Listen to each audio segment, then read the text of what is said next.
Imager, the first book of the Imager portfolio by L.E. Modesitt, Jr., narrated by William Dufris. Copyright 2009 by L.E. Modesitt, Jr. This unabridged audiobook is published by arrangement with L.E. Modesitt, Jr. and was produced in the year 2009 by Tantor Media, Incorporated, which holds the copyright thereto. Apprentice and Journeyman. Chapter 1, 743 A.L. Commerce weighs value, yet such weight is but an image, and as such is an illusion. The bell announcing dinner rang twice, just twice and no more, for it never did. Rouzel leapt up from his table desk in the sitting room that adjoined our bedchambers, disarraying the stack of papers that represented a composition, doubtless due in the morning.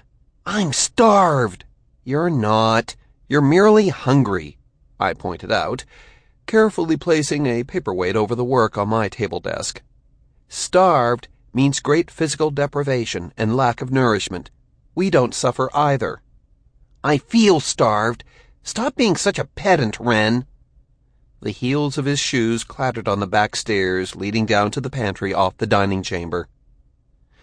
2 weeks ago, Rouzel couldn't even have pronounced pedant, but he'd heard Master Sisyphus use it, and now he applied it to me as often as he could. Younger brothers were worse than vermin, because one could squash vermin and then bathe, something one could not do with younger brothers. With some fortune, since Father would really have preferred that I follow him as a factor, but had acknowledged that I had little interest, I'd be out of the house before Colthan was old enough to leave the nursery and eat with us. As for Cathela, she was almost old enough, but she was quiet and thoughtful. She liked it when I read to her, even things like my history assignments about people like Rex Regis or Rex Defoe. Rouzel had never liked my reading to him, but then he'd never much cared for anything I did. By the time I reached the dining chamber, Father was walking through the archway from the parlor where he always had a single goblet of red wine, usually Duenza, before dinner. Mother was standing behind the chair at the other end of the oval table. I slipped behind my chair on Father's right. Rouzel grinned at me, then cleared his face. "Promptness, that's what I like. A time and a place for everything, and everything in its time and place." Father cleared his throat, then set his near-empty goblet on the table and placed his hands on the back of the armed chair that was his. "For the grace and warmth from above, for the bounty of the earth below, for all the grace of the world and beyond, for your justice and for your manifold and great mercies, we offer our thanks and gratitude, both now and evermore, in the spirit of that which cannot be named or imaged."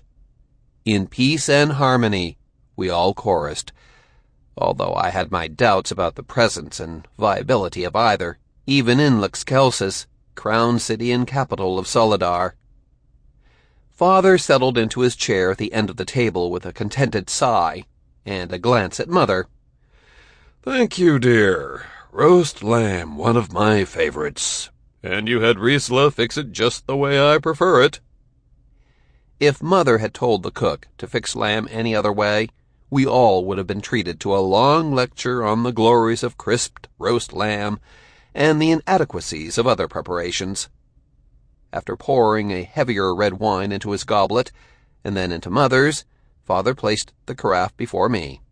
I took about a third of a goblet, because that was what he had declared as appropriate for me, and poured a quarter for Rouzel. When Father finished carving and serving, Mother passed the rice casserole and the pickled beets. I took as little as I could of the beets. "How was your day, dear?"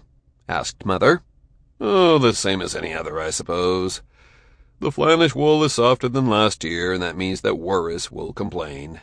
Last year he said it was too stringy and tough, and that he'd have to interweave with the Norinigan, and the finished Extellen Grey is too light. But then he's half Farsi, and they quibble about everything." Mother nodded. They're different. They work hard. You can't complain about that, but they're not our type." No, they're not, but he does pay in gold, and that means I have to listen. I managed to choke down the beats while Father offered another discourse on wool and the patterned weaving looms, and the shortcomings of those from a Farsi background. I wasn't about to mention that the prettiest and brightest girl at the Grammar was Ramaya, and she was Farsi. Abruptly, he looked at me. You don't seem terribly interested in what feeds you, Rhenn. Sir, I was listening closely. You were pointing out that while the pattern blocks used by the new weaving machinery produced a tighter thread weave, the women loom tenders have gotten more careless, and that means that spoilage is up, which increases costs. Enough. I know you listen, but I have great doubts that you care or even appreciate what brings in the golds for this household. At times I wonder if you don't listen to the secret whispers of the namer. Chenkir, cautioned Mother. Father sighed as only he could sigh. Enough of that. What did you learn of interest at Grammar today? It wasn't so much what I'd learned as what I'd been thinking about. Father, lead is heavier than copper or silver. It's even heavier than gold, but it's cheaper. I thought you said that we used copper, silver, and gold for coins because they were heavier and harder for evil imagers to counterfeit. That's what I mean, Rhenn. He sighed even more loudly. You ask a question like that, but when I ask you to help in the counting house, you can't be bothered to work out the cost of an extra tariff of a copper, or work out the costs for guards on a summer consignment of bolts of Achaman prime wool to Nacliano. It isn't as though you had no head for figures, but you do not care to be accurate if something doesn't interest you. What metals the council uses for coins matters little if one has no coins to count. No matter how much a man likes his work, there will be parts of it that are less pleasing or even displeasing. You seem to think that everything should be pleasing or interesting. Life doesn't oblige us in that fashion. Don't be that hard on the boy, Chenkir. Mother's voice was patient. Not everyone is meant to be a factor. His willfulness makes an ob look flexible, my Lena. Even the obdurates have their place. I couldn't help thinking I'd rather be an obdurate than a mal. Most people were malleables of one sort or another, changing their views or opinions whenever someone roared at them, like Father. Exactly, exclaimed Father. As servants to imagers and little else. I don't want one of my sons a lackey because he won't think about anything except what interests or pleases him. The world isn't a kind place for inflexible stubbornness and unthinking questioning. How can a question be unthinking? I wanted to know. You have to think even to ask one. My father's sigh was more like a roar. Then he glared at me. When you ask a question to which you would already know the answer if you stopped to think, or when you ask a question to which no one knows the answer. In both cases, you're wasting your time and someone else's. But how do I know when no one knows the answer if I don't ask the question? Rhenn, there you go again. Do you want to eat cold rice in the kitchen? No, sir. Rousel, said Father, pointedly avoiding looking in my direction. How are you coming with your calculations and figures? Master Sisyphus says that I have a good head for figures. My last 2 examinations have been perfect. Of course they had been. What was so hard about adding up columns of numbers that never changed? Or dividing them, or multiplying them? Rousel was more than a little careless about numbers than anything else when no one was looking or checking on him. I cut several more thin morsels of the lamb. It was good, especially the edge of the meat, where the fat and seasonings were all crisped together. The wine wasn't bad either, but it was hard to sit there and listen to Father draw out Rousel. Chapter 2 7:45 AL. Authority always trumps reason, unless reason is the authority. The Council of Solidar opened the Chateau of the Council to the public exactly twice a year, at the last day of summer, the 35th of June, and at the depth of winter, the 35th of Ianos. Father insisted that I come with him because I had just turned 14 and finished the grammaire. In another month I'd begin my apprenticeship with Master Cagliostris, one of the more successful portraiturists in Lexcelsis. Since you cannot and will not be a factor, Rhenn, you need to see what great art really is. My father must have said that at least 3 times while we rode in the carriage along the Boulevard d'Est and across Pont du Nord, and then another meal along the Boulevard d'Ouest. Once we reached the base of Council Hill, we had to leave the carriage and wait in a long queue under a white sun that blistered down through the pale summer sky.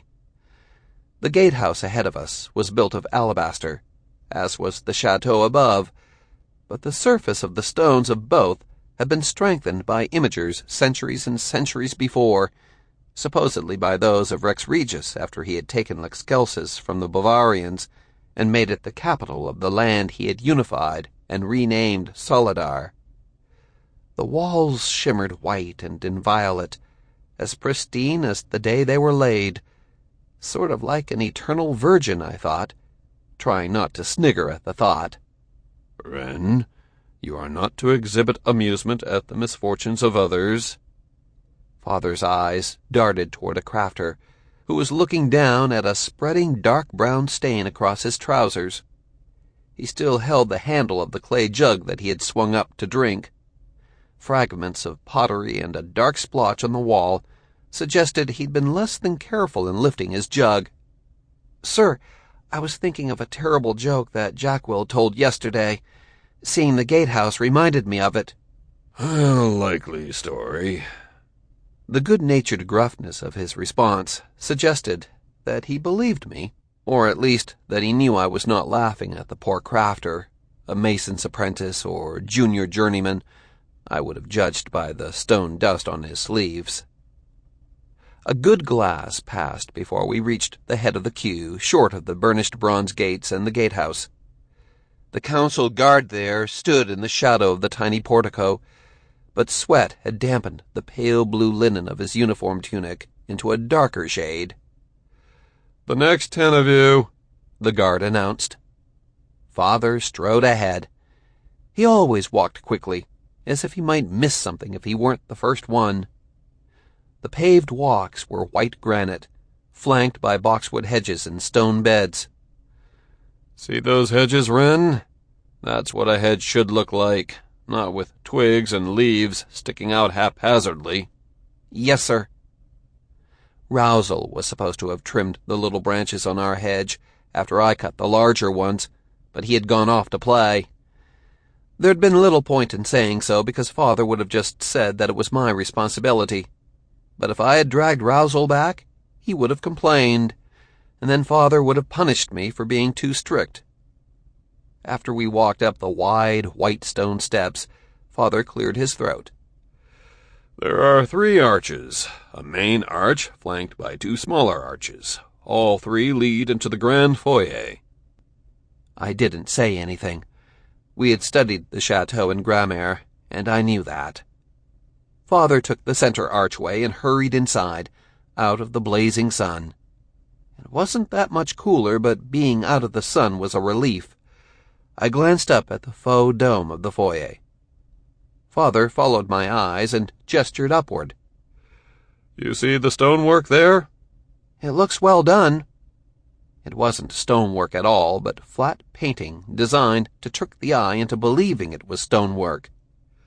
"You think you could do better?" "No, sir." Father was always doing that, comparing me to an experienced artisan or factor or crafter. Of course I wasn't that good. That didn't mean I couldn't be in time. Just in front of us was an older and all too bulbous man in a threadbare and once white linen overshirt. He had planted himself before the first portrait on the wall on the right-hand outer wall of the foyer, cocking his head one way and then another. I started to move around him, but Father reached out and grasped my arm. "Take your time. Study each one carefully, especially the portraits. You're the one who's going to be a portraiturist. You won't have another chance to see these for a time."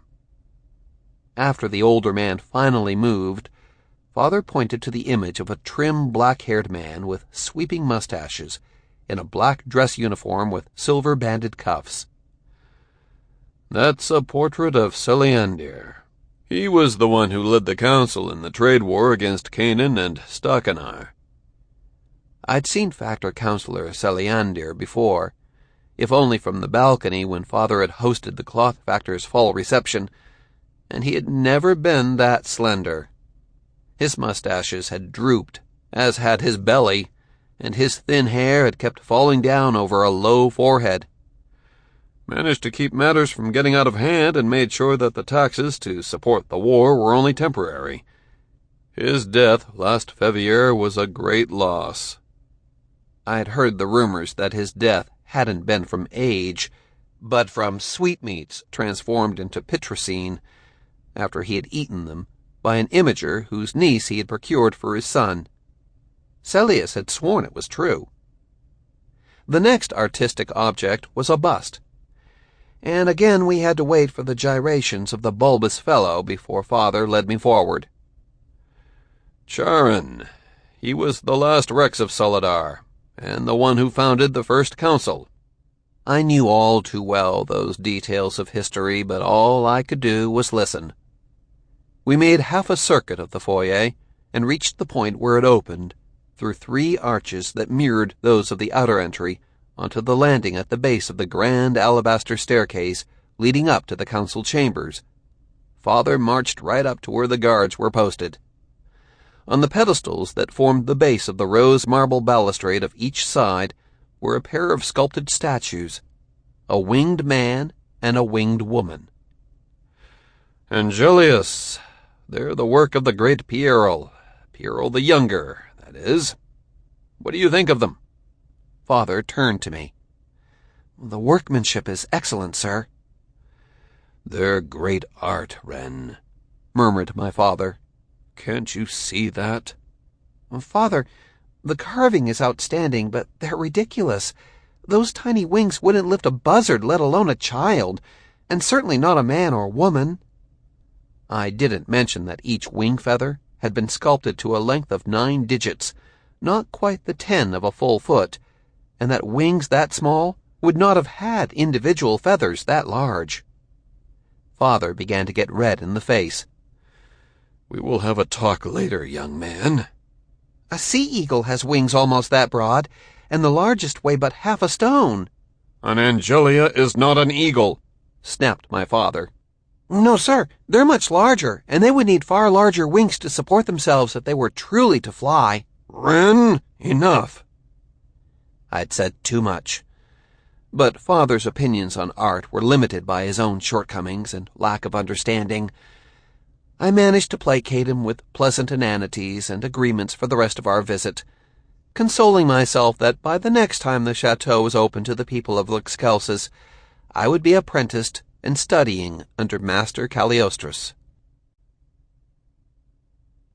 Chapter 3. 750 AL.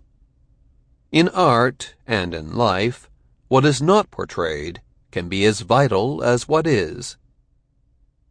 At breakfast, that first Marty in June, I sat near the end of the long table, as usual, because the only one junior to me was Stanus, who had just become an apprentice. He sat on the other side and 1 place farther toward the end. Sienna was to my right, and Marsil was across from me, with Olavia to his left and Austrias to his father's right. "I'll need some golds from the strongbox after breakfast," Cagliostro said to his wife Almaia, seated to his left. "I can get some Imager's green from Rhennius." "I'm certain it's less dear than from Appellant." Her voice cut like a knife. "You're the one who insists on the strongbox and keeping all the golds here." "After what happened to my father when the Banque de Rivage failed, and the Farsi lenders came to collect—" I know. Cagliostros looked down the long table. "Tomorrow Craftmaster Wyden will be here, for at the 8th glass of the morning he will be here for 2 glasses. What Cagliostros was also saying was that he didn't want the sitting disturbed. But why would he ask that for a craftmaster, rather than a high holder or a factorius? I'd heard Wyden's name at my parents' table, but couldn't recall his guild. Why is he a craftmaster, father? Marsil's big black eyes fixed on Cagliostris. Because he's one of the best cabinet makers in all of Lexcelsis. That's why. It might be nice to have something of his, suggested Almaya. It would indeed, but it's less than likely, replied Master Cagliostris. A single sideboard of his, and that'd be one of the plainer ones, would fetch at least 100 golds. That's if it ever came up for sale, but his work never does. People commission him a year in advance. They commission you in advance, dear, offered Almaya. Despite her words, Master Cagliostris was fortunate, I knew, if a patron commissioned a portrait a season in advance, and paid upon completion and delivery of the framed work. That was one reason why I was the only journeyman in the household, besides Austrius, who would soon doubtless become a junior master, and who would in time inherit his father's studio. But not so far in advance. People feel that cabinets and sideboards last longer than portraits. They do not. One only has to look at the artwork in the Chateau of the Council to see that. The chests and sideboards commissioned when Reuder painted Rex Charin have long since been turned to kindling and burned. But people still marvel at the portrait. And the bust, I added. The bust is by Piero the Elder and is far inferior to the portrait, declared Cagliostris. Piero and his son, Piero the Younger, were diligent hacks compared to Reuder. Sculptors have but to remove stone from stone. It is tedious, but it is more a craft than an art. I had heard Master Cagliostris declaim on that before. To create the impression of life and light on the flat surface of a canvas did take not only craftsmanship, but an artistic sense. No one ever expected a bust or a statue to look alive, but merely to present an accurate representation. But everyone expected the best portraits to be good enough that the subject looked as though he could step out of the canvas and resume what he had been doing. Why do they get more golds than you, father? Marsil persisted. Because what people will pay for often has no relation to its true value. Cagliostris lifted a large mug of tea, slurping slightly as he drank. Not that he didn't slurp whenever he drank. Then he turned to me. As for you, Renthil, you also have a commission, far more modest, but one must begin somewhere. Sir? I inclined my head, as much to conceal my surprise as anything. At last!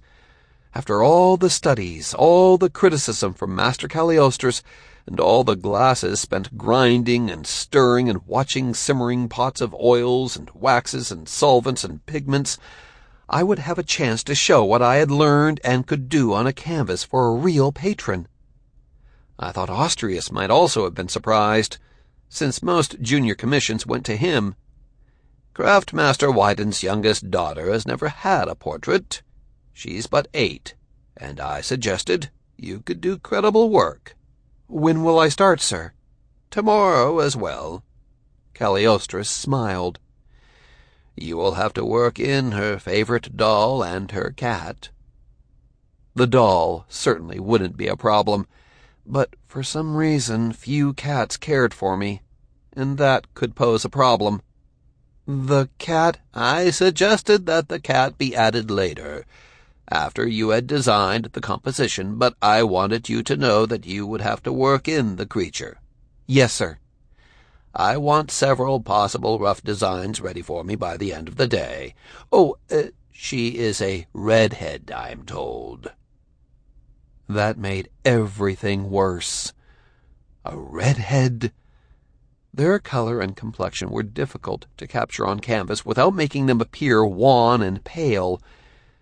Once more Cagliostris had presented me with something in a light that seemed far more charitable than it was in fact. A redhead. That was just the sort of portrait where an excellent effort would look merely adequate, and a good effort would come across as poor. That was another reason why I had gotten the commission instead of Austrius. "I will most certainly have my work cut out for me, sir." "Nonsense, Rhenn. A portrait is a portrait, and each commission is an opportunity." "Yes, sir." I would just have to deal with another one of Master Cagliostro's near insurmountable opportunities. That and Austrius's concealed smirk from across the table. Stanos just looked bewildered. Even as a recent apprentice, Stanos should have known the problems of portraying redheads. I'd heard that those were even less than the difficulties involved in living with them, but I'd been unfortunate enough in dealing with young women that I had no experience by which to judge such a statement. "The designs before dinner, Rhenn, remember." "Yes, sir." How could I possibly forget?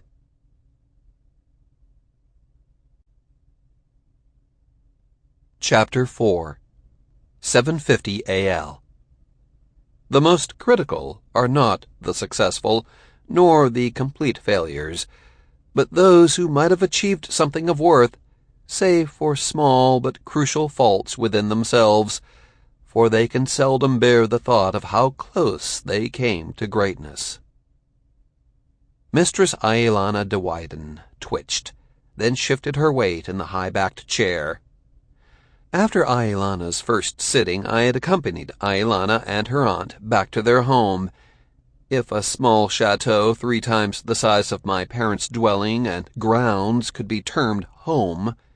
While at the Chateau Wyden, I had not only made a sketch of the actual chair that would be in the portrait, but also made the acquaintance of Charbon, a rather oversized feline with sleepy yellow eyes and a deep black coat, and done several quick sketches of him as well, one with Aelana holding him.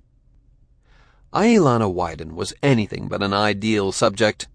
Even at age 8, she was lanky, with big bones and hands, freckles and a fair skin, and fine orange-red hair that, despite the dark green hairband, had a tendency to fly in all directions. Her eyes were a warm brown that somehow clashed with everything, and her eyebrows were so light and fine that she looked to have none at all. "If you would please look in the direction of the easel, Mistress Aelana." "Oh, I'm sorry. I was thinking about Charbon. He will be in the portrait, will he not?" "Yes, he will." In fact, I actually had painted much of Charbon, as if he had been sitting erect and regal upon the edge of the seat of the chair beside Aelana. "He is most handsome." "He's my cat." I had some doubts about any cat being a possession, but did not have time to say anything, because at that very moment Austrius opened the studio door and marched over to my easel. He did not even look in the direction of Aelana Wyden, or her aunt, who was accompanying her to the sittings. "Rhenn, did you finish compounding the deep brown?" "No, there wasn't time before the sitting." "When will you learn to finish things?" he snapped. "I worked on it all morning," I said quietly. "You didn't finish, and we don't have enough of the deep brown." He didn't. That was what he meant. "Your father expects me to do a sitting when the patron is here. I'll get back to it once she leaves." "You'd better." Without another word, he stalked off. The aunt said nothing, but her eyes expressed more than any words she might have spoken as she watched Austrius close the studio door with a firmness just short of slamming it. "I don't—" began Aelana. "That will be all, Aelana," the aunt said firmly. If you would please look at the easel, mistress," I repeated. "I can do that."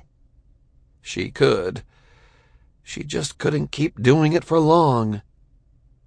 I looked at the left side of her head, just forward and above the ear. Her hair had been a problem, because it was too bright to be captured fairly by any of the earthen reds, and the madder red would fade, while vermilion would darken at the edges where it touched the skin tones. Calazaran red didn't blend well with the Naranje orange unless mixed with at least a little of one of the ochres. Sample complete. Ready to continue?